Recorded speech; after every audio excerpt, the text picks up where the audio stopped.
धर्म यात्रा चैनल में मैं ज्योतिषाचार्य बाल मुकुंद झा आप सबको प्रणाम करते हैं, स्वागत करते हैं। आज हम लोग चर्चा करेंगे कि ज्योतिष क्या है और ये हमारे ऊपर प्रभावकारी कैसे है। इसके विषय में आज हम लोग विस्तृत रूप से जानेंगे। तो ज्योतिष को समझने के लिए, ज्योतिष के विषय में चर्चा करने के लिए सर्वप्रथम हमें वेद के बारे में जानना आवश्यक है। वेद के बारे में हम सभी जानते हैं। कहा गया है धर्मशास्त्र में कि वेदो अखिल मूल धर्मम।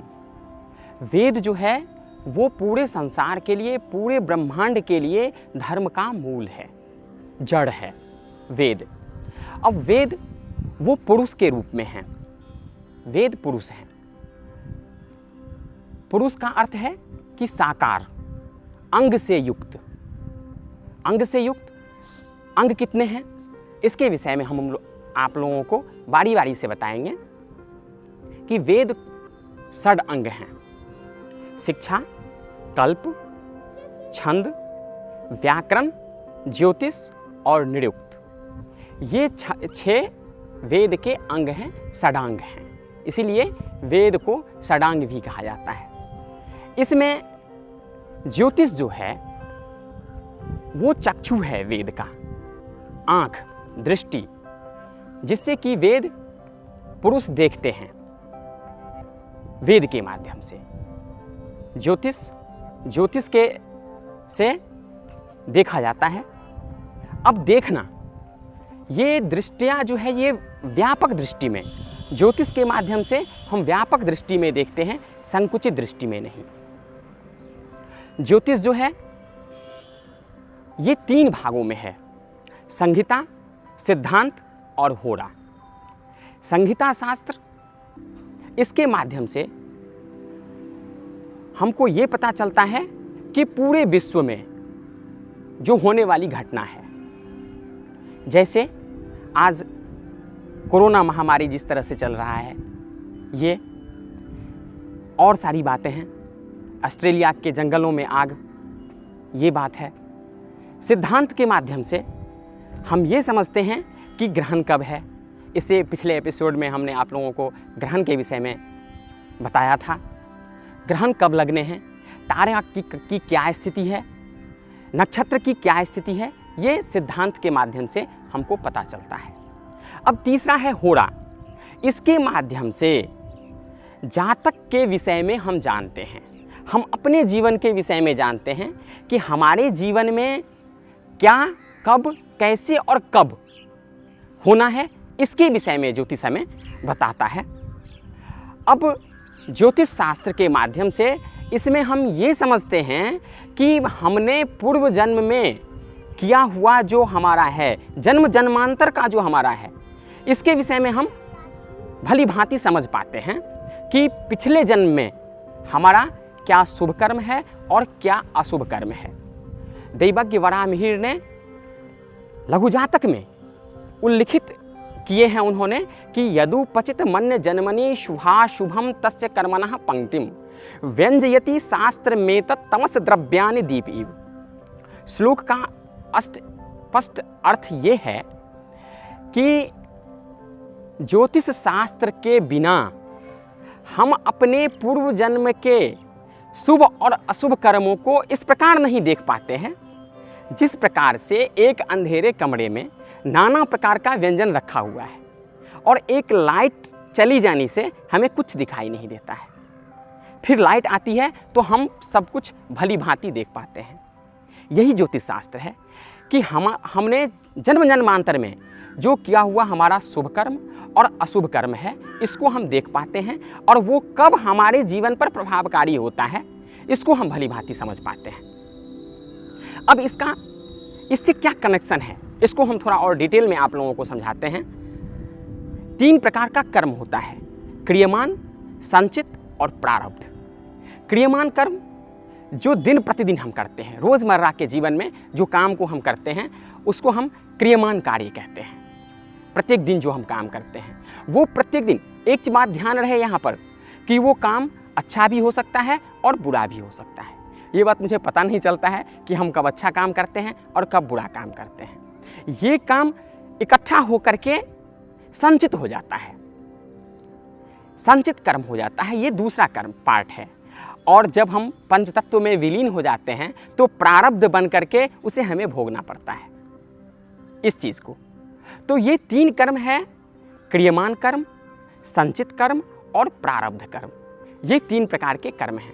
अब उस प्रारब्ध कर्म में जब ज्योतिष शास्त्र को हम देखते हैं, होरा शास्त्र को, और हम अपनी जन्म कुंडली को बनाते हैं, तो उसमें हमें पता चलता है कि कौन सा ग्रह किस स्थान पे बैठा हुआ है, ये ग्रह मुझे कब अच्छा फल देगा और कब बुरा फल देगा। अब ग्रह से हमारा क्या संबंध है, इस चीज़ को स्पष्ट करना यहाँ पर ज़रूरी है। तो अब ये चीज़ क्या है, एक चीज़ हम आपको यहाँ पर बताएं कि ये जो ज्योतिष शास्त्र है वो प्रत्यक्ष शास्त्र है, वो आज भी हमें दिखाई देता है। हमने जो अभी वेद के षडंग के विषय में आप लोगों के समक्ष रखा है, तो और जो 5 अंग हैं वो आपको दिखाई नहीं देंगे, लेकिन ये जो ज्योतिष हैं वो प्रत्यक्ष आज भी दिखाई देते हैं। एक श्लोक है कि अफलानि अन्य शास्त्राणि विवादस्तेषु केवलम प्रत्यक्षम ज्योतिषम शास्त्रम चंद्र को यत् साक्षिणम्। चंद्र और सूर्य को आज भी प्रत्येक दिन हम देखते हैं, और ये प्रत्यक्ष शास्त्र, ज्योतिष शास्त्र प्रत्यक्ष है। वो ज्योतिष में, ज्योतिष के विषय से हम जानते हैं उनको, और रोज हम उनको देखते हैं। हम ये बता रहे थे कि ग्रह हमारे ऊपर प्रभावकारी किस प्रकार है। तो रामायण की एक पंक्ति है कि क्षिति जल पावक गगन समीरा पंच रचित अति अधम शरीरा।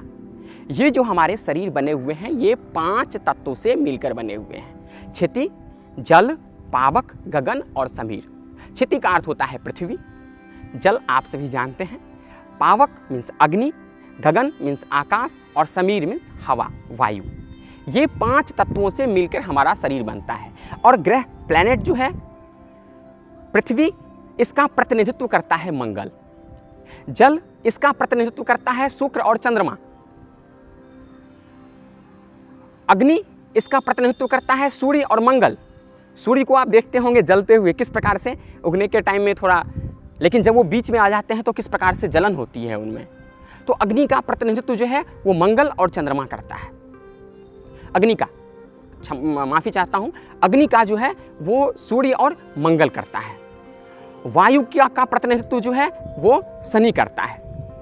अब जन्मांग चक्र में इन ग्रहों की न्यूनता और अधिकता के कारण एक चीज़ है, हमारे धर्म ग्रंथों में पुनर्जन्म की बात की गई है। एक श्लोक है कि पुनरपि जननम पुनरपि मरणम और पुनरपि जननी जठरे शयनम। यह है कि आज हमारे जन्म हुआ है इस पृथ्वी पर, कल इसको पंचतत्व में विलीन हो जाना है और फिर से जननी के जठर में, माँ के गर्भ में फिर से जन्म लेना है। तो ये जो प्रारब्ध कर्म है वो उस टाइम में फलीभूत होगा। इस बात को जानने के लिए हमें ज्योतिष शास्त्र की आवश्यकता होती है, जन्म कुंडली की आवश्यकता होती है, कि उस टाइम में मुझे पता चले कि मुझे किस टाइम में किस काम को करना चाहिए, हमें किस बिजनेस को करना चाहिए, किस क्षेत्र में अपने बच्चों को पढ़ाना चाहिए, ये क्या बनेगा, हमें कौन सी व्यवसाय करनी चाहिए। ये तमाम चीज़ इसके माध्यम से हमें पता चलता है। इसलिए ज्योतिष शास्त्र आज के युग में हमारे लिए अत्यंत लाभकारी है। आप हमारे चैनल को सब्सक्राइब करें, लाइक करें, और ऐसे ही हम नए नए वीडियो लेकर के आप सबके सामने आएंगे और आपके जो भी कोई कठिनाइयाँ होगी उसका हम समाधान करेंगे। चैनल पे हमारा नंबर डिस्प्ले हो रहा है, उस नंबर से आप हमको फ़ोन भी कर सकते हैं और आप इसका समाधान भी समझ सकते हैं। अगले वीडियो में हम आपके साथ ज्योतिष शास्त्र के माध्यम से प्रश्न कुंडली को लेकर के आएंगे। इससे आपके मन में उद्धृत हुआ प्रश्न आप हमको पूछेंगे।